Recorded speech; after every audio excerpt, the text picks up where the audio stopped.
On a chilly November evening, 16-year-old Jenny was walking home from school.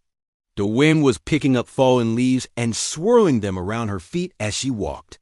She pulled her jacket tighter around her, wishing she had stayed in the safety of the school a little longer.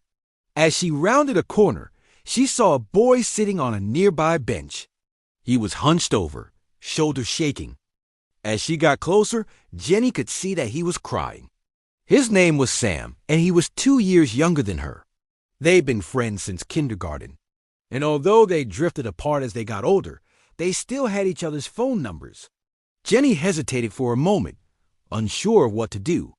She didn't want to interrupt whatever it was that he was doing, but his sobs were heartbreaking, and she couldn't just leave him there. Taking a deep breath, she walked up to him and gently asked, "Hey, Sam, are you okay?" He looked up, startled, and quickly wiped his eyes with the back of his hand. "I'm fine," he said, his voice cracking. Just a little tired." Jenny wasn't convinced, but didn't push him to talk if he didn't want to. Instead, she sat down beside him on the bench. In silence, they watched the leaves fall and twirl around them. It was comfortable, and after a while, Jenny felt a nudge on her arm. She turned to find Sam staring at her with pleading eyes. "Can I ask you something?" he whispered. "Of course," she replied, confused by the sudden question. "Would you would you hug me?" he asked, looking away. Jenny's eyebrows shot up in surprise. It wasn't like Sam to ask for a hug, let alone ask for one from her. Their friendship had become more distant in recent years, and any physical affection had long been forgotten. But seeing him like this, she couldn't say no. She leaned over and wrapped her arms around him. At first, he stiffened, but then he relaxed into the hug, burying his face in her shoulder. Jenny stroked his hair, feeling his small body shaking with sobs. She didn't know what had upset him so much, but she was glad that he had her to lean on. After a few minutes, he pulled away, sniffling. "Thanks, Jenny," he whispered. "That meant a lot." "Of course," she replied, smiling. "You're my friend, remember?" Sam managed a weak smile. "Right," he said. "Best friends." "I guess I forgot."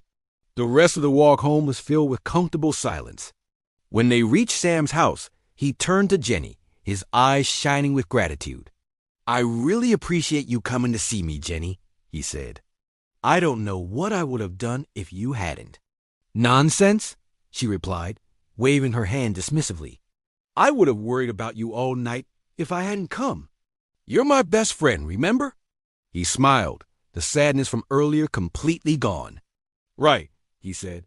"My big sister always tells me that I have the best big sister a guy could ask for."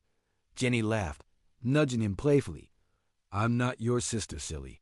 And besides, you re the one who always says I have the best hair highlights a girl could ask for." They both laughed, the sound echoing in the near empty street. As they said their goodbyes, Sam turned to Jenny, his expression suddenly serious. "Jenny," he began, then stopped, seeming to struggle with his words. "Never mind," he finally said with a sigh. "It's nothing." "What is it, Sam?" she asked, concerned. He shook his head, a sad smile touching his lips. "It's nothing, really," he said. "Just some stuff at home." "You know how it is." Jenny nodded understandingly. Sometimes it was better not to ask questions. "Well then," she said, forcing a smile, "I'll see you at school tomorrow." "Yeah," he replied, his smile fading. "See you then."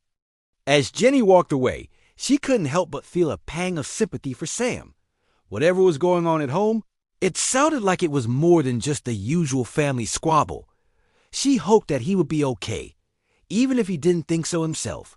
And as for their unexpected hug, well, she hoped that it had brought him a little bit of comfort, even if it had left her with more questions than answers.